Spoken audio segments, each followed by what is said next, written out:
The live photo that spoke, the night a picture told on us at 10:02 p.m., my phone lit up with a picture of tulips, yellow, wet with candlelight, stems in a chipped jar. Eva had sent it from a dinner I wasn't invited to, captioned, "Look at this color." I pressed the image, the way you do with a live photo when you're trying to catch the half-second the camera borrows from reality. The tulips quivered, glass chinked, and a man's voice came in low and confident, the kind of voice that wears rolled sleeves. "Buzz 5B," he said. "I'll meet you at the elevator." I let the picture go. The room fell silent again except for the refrigerator doing its old house wheeze. I could have ignored it. People talk in restaurants, elevators exist everywhere. But the words had coordinates. You can tell when a sentence knows its own address. Eva Book Club had been rebranded as Dinner with the Girls, and then as Catching Up, and tonight, just dessert. The metamorphosis of alibis. We'd been polite with each other for weeks the way you're polite with a neighbor who parks too close, ritual courtesy covering a bruise. I tapped the picture again. The tulips trembled, the candle guttered, and under the man's voice I heard a faint electronic beep.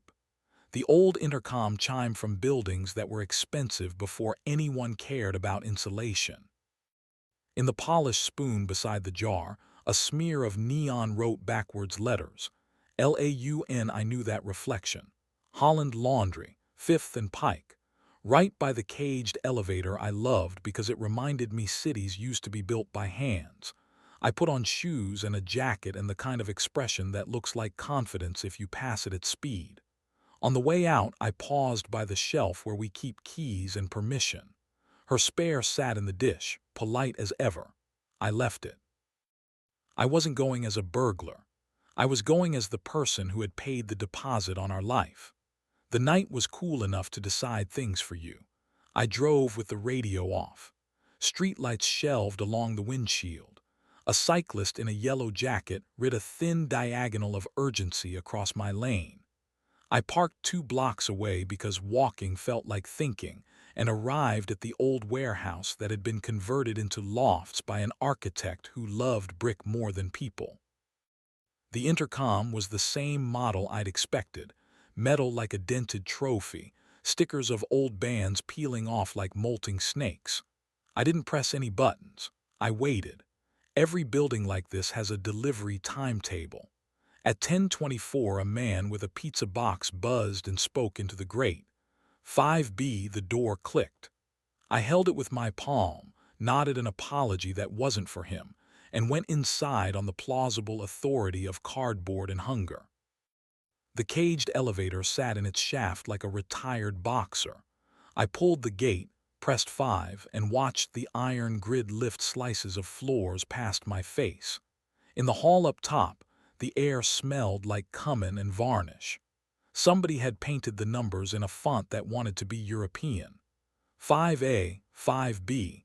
The door to 5B stood a few inches open, the way doors do when they're sure who's walking through.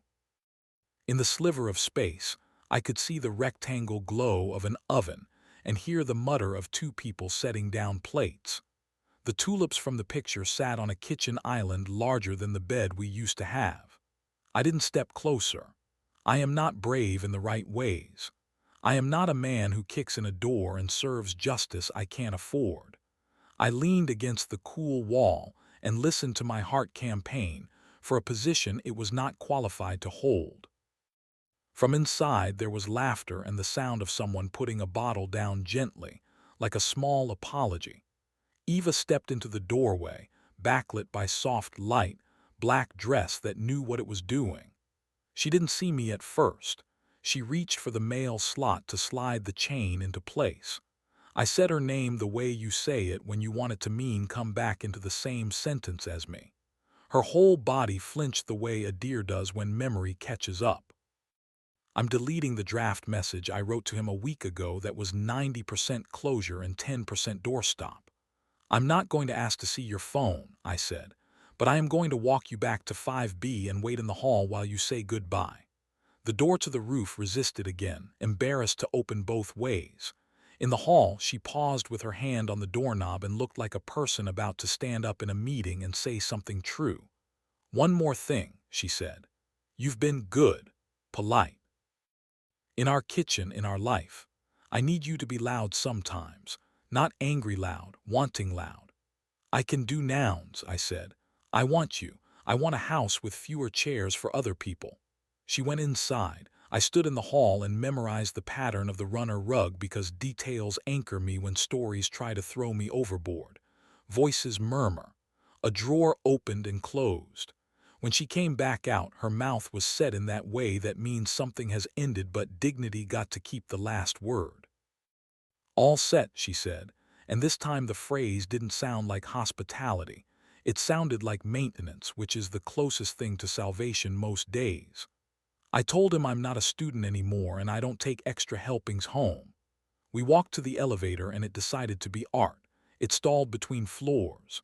The cage held us in a grid of bronze just shy of 5. We laughed because you either laugh or bang on metal, and I've learned laughing is quieter for the neighbors. "Emergency call button," she asked. "Let's give it a minute," I said, willing machinery with my enormous powers. The elevator hummed, thought about its options, and then remembered gravity. We reached the lobby. The door sighed us into the night. Outside, she took my arm the old-fashioned way. We crossed in front of the laundry and watched the machines through the glass spin strangers, clothes into softened versions of themselves. "I'll come home with you," she said. "But not to pretend nothing almost happened. To tell the truth in daylight." "Deal," I said. "We'll even buy tulips that don't talk." At home, she put her phone on the island like a surrendered weapon and then picked it back up like a tool. She wrote the message to Marco and showed me not the words but the send receipt, delivered, read, no reply. She blocked his number and took a breath like anesthesia leaving. I brewed tea. We sat on the floor because chairs suddenly felt like a luxury. She put her feet under my thigh and leaned her head on the cupboard. We talked about the small betrayals we do when we want to avoid the large ones. I told her how it had felt to press the picture and hear a stranger's voice open our night like a door without hinges. She told me about the moment at the cutting board when salt started to taste like permission instead of danger. We made a list on the back of an electricity bill. The bookstore bench, the cheap tango class at the community center, the bakery that still believes in butter. We didn't touch much on purpose. We wanted our bodies to arrive at the same speed as our decisions. Before bed, I took the live photo of the tulips and turned off the live part. No more moving. I set it as the lock screen as a dare to the morning. The tulips stayed still, which is not their nature and maybe not mine, but felt like a good experiment. In the morning, I recorded my first 8-minute note into her voicemail. How I hated the way I'm careful. How I love the way she stands when she's about to argue. How I want to learn a recipe other than apology. She texted me a thumbs up and a line. "Bring home butter." It felt like a contract in dessert. Not all days after were brave. Some were just days. But when the picture of our life tried to move into a timeline I didn't choose, I pressed and listened. And when a voice tried to tell me which button to push, I decided to do something radical and ordinary. I told my own wife, in daylight, what I wanted from the elevator we kept getting stuck in together.